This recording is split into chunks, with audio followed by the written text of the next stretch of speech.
Finally Bengaluru ಬಿಡೋ chance ಬಂತು. ಬೆಂಗಳೂರು ಬಿಟ್ಟು ಹೋಗ್ಬಿಡೋಣ ಅಂತ ಗಾಡಿಗೆ ಪೂಜೆ ಮಾಡ್ಕೊಂಡು ಹೊರಟ್ವಿ. ಸರಿ ಅಂತ ಅಲ್ಲಿಂದ ಹೊರಟಿದ ತಕ್ಷಣ ಆಟೋ ಇಂದ ಈ ಲೈನ್ಸ್ ಚೆನ್ನಾಗಿತ್ತು. ಯಾವ್ದೋ ರೋಡ್ ಗೊತ್ತಿಲ್ಲ, ಒಳ್ಳೆ ಫನ್ ಇತ್ತು. ನಕ್ಕೊಂಡ್ ಏನ್ ರೋಡ್ ಅನ್ಕೋಲಿ, ಏನು ಇಲ್ಲ ಆ ಕಡೆ ಈ ಕಡೆ. ಫೈನಲಿ ಗೈಸ್ ರೆಸಾರ್ಟ್ ಗೆ ರೀಚ್ ಆಗ್ಬಿಟ್ವಿ. ರೆಸಾರ್ಟ್ ಮಾತ್ರ ಮಸ್ತ್ ಆಗಿತ್ತು. ಮತ್ತೆ ಒಳಗಡೆ ಬಂದು ನೋಡಿದ ತಕ್ಷಣ ರೂಮ್ ಚೆನ್ನಾಗಿತ್ತು. ಆರಾಮಾಗಿ ಸ್ವಲ್ಪ ಹೊತ್ತು ರೆಸ್ಟ್ ಎತ್ಕೊಂಡ್ವಿ. ಲಾಸ್ಟ್ ಗೆ ಫೈರ್ ಕ್ಯಾಂಪ್ ಹಾಕಿದ್ರು. ಚಳಿಗೆ ಫೈರ್ ಕ್ಯಾಂಪ್ ಗೆ ಸೈಕ್ ಆಗಿತ್ತು ಅನ್ಕೋಲಿ. ಆ ರೆಸಾರ್ಟ್ ಹತ್ರ ಮಸ್ತ್ ಅನ್ಕೋಲಿ ಗೈಸ್.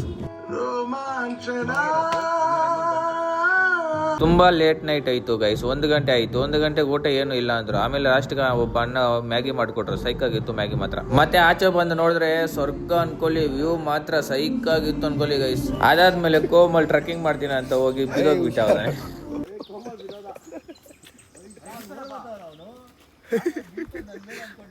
ಮತ್ತೆ ಅದರಲ್ಲಿ ಒಂದು ಸ್ನ್ಯಾಪ್ ಹಾಕೊಂಡು ಮತ್ತೆ ಹೊರಟ್ವಿ. ಹಂಗೆ ಬರ್ತಾ ಬರ್ತಾ ಚಿಕ್ಕದು ಡ್ಯಾಮ್ ಕಾಣಿಸ್ಕೊಂತು. ಡ್ಯಾಮ್ ಮಾತ್ರ ಸೂಪರ್ ಆಗಿತ್ತು ನೋಡಕ್ಕೆ. ನೋಡ್ಕೊಂಡು ವಾಟರ್ ಫಾಲ್ಸ್ ಬಂತು. ವಾಟರ್ ಫಾಲ್ಸ್ ಮಾತ್ರ ಚಿಂದಿ ಅನ್ಕೊಳ್ಳಿ. ಸೈಕ್ ಆಗಿತ್ತು ನೋಡಕ್. ಸ್ನಾನ ಮಾಡೋಣ ಅಂತ ಹೋದ್ರೆ ನಾನೇ ಹೊಡ್ಕೊಂಡು ಹೋಗ್ತೇನೆ, ಅಷ್ಟು ಸ್ಪೋರ್ಟ್ಸ್ ಆಗಿ ಬರ್ತೈತೆ ನೀರು. ಅದಾದ್ಮೇಲೆ ಬೇರೆ ಕಡೆ ಹೋಗೋಣ ಅಂತ ಹೋಗ್ತಾ ಹೋಗ್ತಾ ಟೀ ಅಂಗಡಿಗೆ ನಿಲ್ಸ್ವಿ. ಟೀ ಅಂಗಡಿ ಇದ್ದರಲ್ಲೂ ಸ್ವಲ್ಪ ಫ್ರೀ ಆಗಿರ್ತಾನೆ ಅನ್ಕೊಂಡ್ರೆ ಹುಡುಗರು ಅಲ್ಲಿನೂ ಬಿಸಿ. ಕೋಮಲ್ ನೋಡಿ ಫೋನ್ ಮಾತಾಡ್ಕೊಂಡು ಯಾವಾಗ್ಲೂ ಫೋನ್ ಮಾತಾಡ್ತಾನೆ ಇರ್ತಾನೆ. ಲಾಸ್ಟ್ಗೆ ರೆಸಾರ್ಟ್ ಬಂದು ರೀಚ್ ಆದ್ವಿ. ಇದರಲ್ಲಿ ನಮ್ಗೆ ಬೆನಿಫಿಟ್ ಏನಂದ್ರೆ ರೆಸಾರ್ಟ್ ಮುಂದೆನೆ ಬೀಚ್. ಅದೆಲ್ಲ ಮುಗಿಸ್ಕೊಂಡು ಬೇರೆ ಕಡೆ ಹೊರಡ್ಕೊಂಡು ಶಿವನ್ ದೇವಸ್ಥಾನ ಹೋಗೋಣ ಅಂತ ಹೋಗ್ತಾ ಇದ್ವಿ. ಇಲ್ಲಿ ದೇವಸ್ಥಾನ ಮಾತ್ರ ಚಿಂದಿಯಾಗಿತ್ತು. ಇವ್ರು ನೋಡಿದ್ರೆ ಹುಡುಗರು ಮೀನ್ ನಾವು ಅನ್ಕೊಂಡು ಎದ್ರಕೊಂತ ಇದ್ದಾರೆ. ಲಾಸ್ಟ್ಗೆ ದರ್ಶನ ಮಾಡ್ಕೊಳ ಅಂತ ದರ್ಶನ ಮಾಡ್ಕೊಳಕ್ ಬಂದ್ವಿ. ಇಲ್ಲಿ ನೋಡಿದ್ರೆ ಕೋಮಲ್ ಗಂಟೆ ಅಲ್ಲಾಡಿಸ್ತಾ ಇದ್ದ. ಅವನ್ನ ಸ್ವಲ್ಪ ಹೊತ್ತು ಸ್ನ್ಯಾಪ್ ಆಗ್ಬೇಕು.